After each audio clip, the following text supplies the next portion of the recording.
गुरुदेव और माँ गायत्री के चरणों में कोटि कोटि नमन करते हुए, गुरुदेव को साक्षी मानते हुए आज हम जानेंगे सच्चे शिष्य को कैसे ढूंढ लेते हैं सद्गुरु।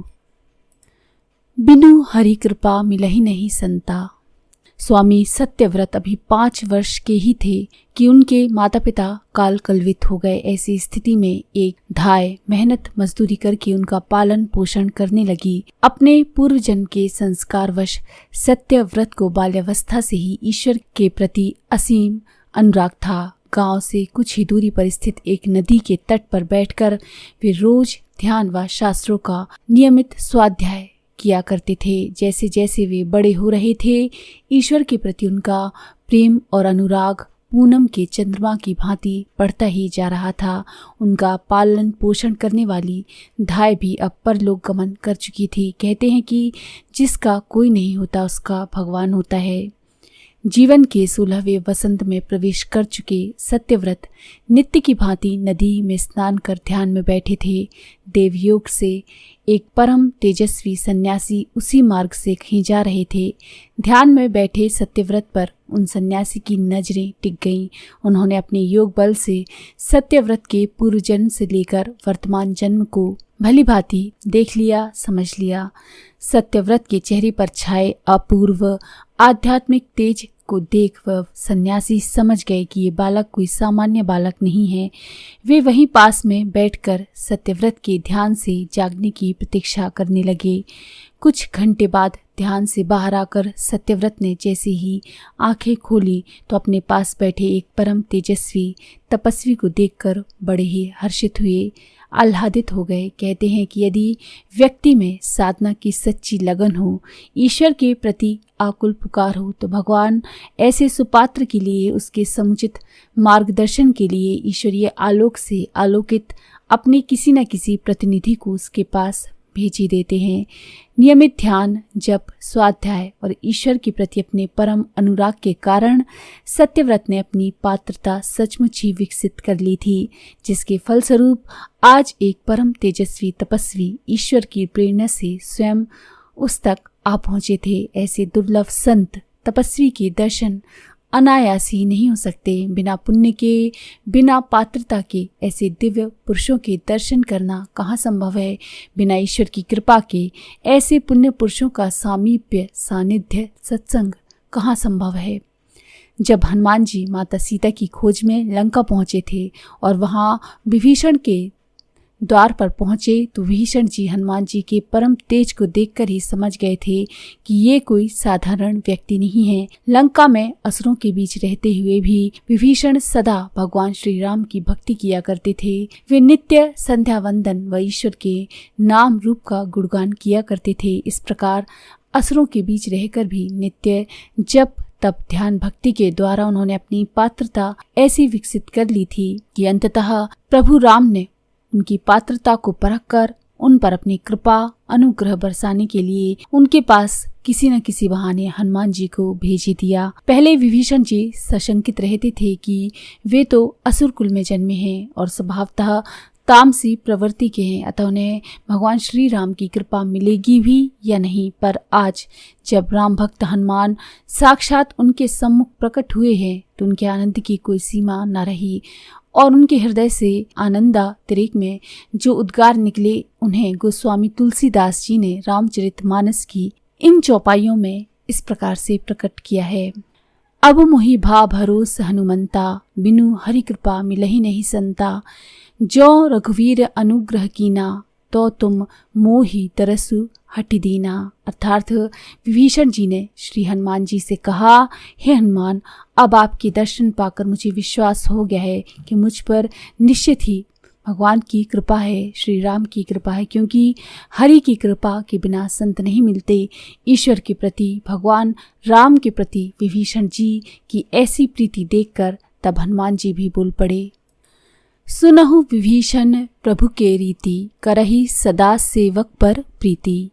अर्थात हनुमान जी ने कहा, हे विभीषण जी सुनिए, प्रभु की ये रीति है कि वे सदा सेवक पर ही प्रीति रखते हैं, प्रेम करते हैं।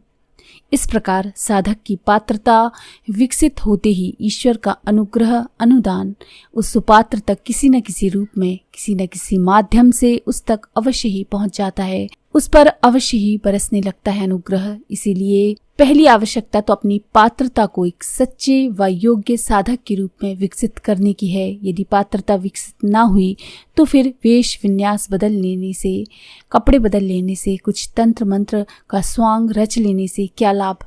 ऐसे लोग कुछ धार्मिक आध्यात्मिक स्वांग रचते हुए हमेशा खाली हाथ ही रहते हैं, इन्हें कुछ भी हासिल नहीं होता। पर सत्यव्रत तो सत्यव्रत थे, उनकी पात्रता की प्रखरता देखकर ही तो आज ईश्वर ने उन्हीं के प्रकाश से प्रकाशित किसी सच्चे पुण्य पुरुष साधु पुरुष को उनके पास भेजा। सच्चे साधक की आंखें भी कभी धोखा नहीं खाती, वे भी सच्चे पुरुष साधु पुरुष पुण्य पुरुष को, तेजस्वी पुरुष को पहचानने में भूल कर भी कोई भूल नहीं करते। सो सत्यव्रत ने जैसे ही उन परम तेजस्वी महात्मा को देखा तो उनके चरणों में अपना मस्तक रखकर अपने प्रति ईश्वर की साक्षात कृपा को याद कर करके बिलख बिलख कर रो पड़े। सच्चे संत तो साक्षात ईश्वर के ही प्रतिनिधि होते हैं, इसलिए ऐसे सच्चे संत को देखकर सच्चे साधकों को ईश्वर की और अधिक याद आने लगती है। वे तो साधकों के लिए ईश्वर का संदेशा ही लेकर आते हैं। इस प्रकार ईश्वर को और भी याद कर करके जब सत्यव्रत उस महात्मन के चरणों में मस्तक रखकर और अधिक बिलखने लगे, तब उनकी सच्ची ईश्वर भक्ति और साधना को देखकर उस महात्मन ने सत्यव्रत को अपने आलिंगन में बांध लिया। गुरु और शिष्य दोनों एक दूसरे को पाकर निहाल हो गए। जैसे बछड़ा गाय के बिना नहीं रह सकता, गाय बछड़े के बिना रंभाने लगती है, वैसे ही सच्चे संत भी, सद्गुरु भी सच्चे शिष्य को पाए बिना व्याकुल और व्यग्र हो उठते हैं। क्योंकि गाय के थनों में जो दूध भरा है उसे बछड़े को पिलाकर ही गाय को तृप्ति मिलती है, शांत होती है गाय। वैसे ही सच्चे संत सद्गुरु के पास जो ईश्वर की थाती है, पूंजी है, संपदा है, जब तप योग का बल है, वह भी विश्व कल्याण के लिए नियोजित करने के लिए उसे सच्चे शिष्य को ही सौंपना चाहते हैं। जब एक बार स्वामी विवेकानंद कुछ दिनों तक श्री रामकृष्ण परमहंस से मिलने दक्षिणेश्वर नहीं आए, तब श्री रामकृष्ण परमहंस अपने सच्चे शिष्य से मिलने के लिए व्याकुल हो उठे।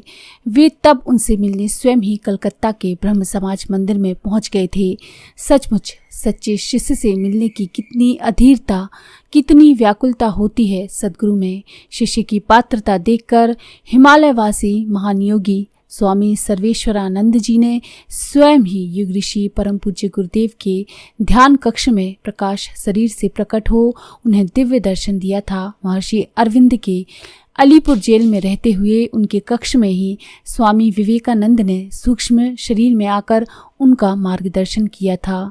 सो इसी आधार पर सत्यव्रत जैसे शिष्य को पाकर उन महात्मन ने सत्यव्रत से कहा, पुत्र तुम सचमुच श्रेष्ठ हो। इस संसार में जन्म लेकर पशु भी अपना पेट प्रजनन तो कर ही लेते हैं, परिवार पालन तो कर ही लेते हैं, पर प्रशंसनीय तो वे पुरुष हैं जो दूसरों के लिए जीते हैं, ईश्वर के लिए जीते हैं। संसार में तुम्हारे समान अपने सुख की इच्छा से रहित केवल ईश्वर परायण परोपकार परायण लोग कम ही जन्म लेते हैं। इसके बाद सत्यव्रत को वैष्णव मत में दीक्षित करते हुए उन महात्मा ने कहा, वत्स तुम्हारी साधना पूर्व से ही बढ़ी चढ़ी है, इसलिए तुम्हें शीघ्र ही आत्म साक्षात्कार होगा। उसके पश्चात तुम कष्ट क्लेश में डूबे जनमानस के उद्धार के लिए घर घर जाकर, गांव गांव, नगर नगर जाकर उन्हें भी ईश्वर के मार्ग पर चलने की प्रेरणा देना एवं ईश्वर का अलख जगाना। ऐसा कहकर वे महात्मा वहां से प्रस्थान कर गए। सत्यव्रत गुरु कृपा से आत्म साक्षात्कार प्राप्त कर जनमानस के बीच ज्ञान की अलख जगाने को निकल पड़े। कहते हैं वहीं सत्यव्रत आगे चलकर स्वामी सत्यव्रत के नाम से विख्यात हुए। सत्य शिष्य को सद्गुरु कैसे ढूंढ लेते हैं, ये आपने जाना। तो अगर आपको ये जानकारी पसंद आई है तो प्लीज़ लाइक करें, शेयर करें, सब्सक्राइब करें मंत्र सिद्धि चैनल।